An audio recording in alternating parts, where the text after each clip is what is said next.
Hello दोस्तों, नमस्कार। अन्ना की कहानी में आपका स्वागत है। जैसे हमने पिछले एक सीरीज चलाई थी, मीरा के मन लागी ना। आज हम बात करेंगे मीरा के मन लागी ना सीरीज 2 की। जो कहानी कुछ इस प्रकार आगे बढ़ती है कि ससुराल में अपने घरेलू कामकाज निपटाने के बाद मीरा रोज़ कृष्ण के मंदिर चली जाती और कृष्ण की पूजा करती, उनकी मूर्ति के सामने गाती और नृत्य करती। उनके ससुराल वाले तुलजा भवानी यानी दुर्गा को कुल देवी मानते थे।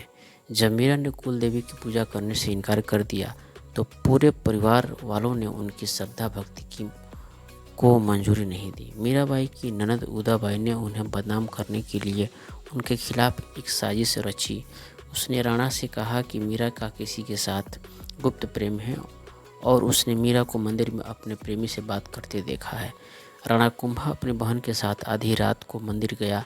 वह मंदिर का दरवाज़ा तोड़कर अंदर पहुंचा और देखा कि मीरा अकेले ही कृष्ण की मूर्ति के सामने परम आनंद की अवस्था में बैठी हुई है, मूर्ति से बातें कर रही थी और मस्ती में गा रही थी। राणा मीरा पर चिल्लाया, मीरा, तुम जिस प्रेमी से अभी बातें कर रही हो उसे मेरे सामने लाओ।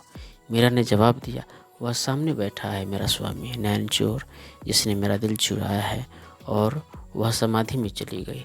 इस घटना से राणा कुंभा का दिल टूट गया, लेकिन फिर भी उसने एक अच्छे पति की भूमिका निभाई और मरते दम तक मीरा का साथ दिया। यहाँ तक कि एक बार उसने मीरा के पास फूलों की टोकरी में एक जहरीला सांप रख कर भेजा और मीरा को संदेश भिजवाया कि टोकरी में फूलों के हार हैं। ध्यान से उठने के बाद जब मीरा ने टोकरी खोली तो उसमें से फूलों के हार के साथ कृष्ण की एक सुंदर मूर्ति निकली। राणा का तैयार किया हुआ कांटों का बिस्तर भी मीरा के लिए फूलों का सेज बन गया।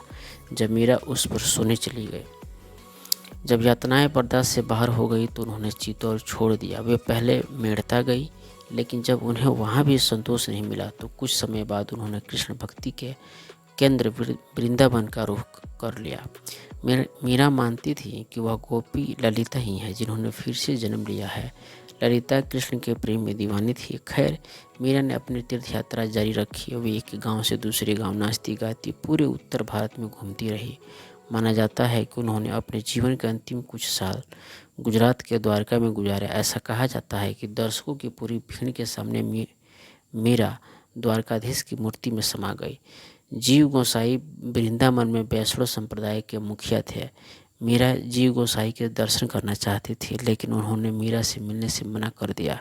उन्होंने मीरा को संदेशा भिजवाया कि वह किसी औरत को अपने सामने आने की इजाज़त नहीं देंगे। मीरा ने इसके जवाब में अपना संदेश भिजवाया कि वृंदावन में हर कोई औरत है, अगर यहाँ कोई पुरुष है तो केवल गिरधर गोपाल। आज मुझे पता चला कि वृंदावन में कृष्ण के अलावा कोई और पुरुष भी है।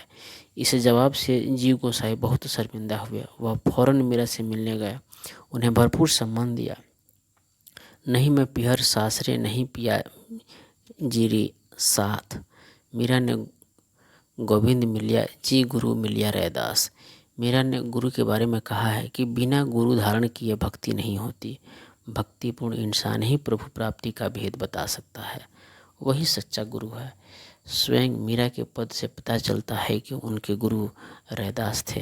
दोस्तों, यदि ये कहानी पसंद आई हो तो प्लीज़ लाइक, शेयर और सब्सक्राइब करना ना भूलें।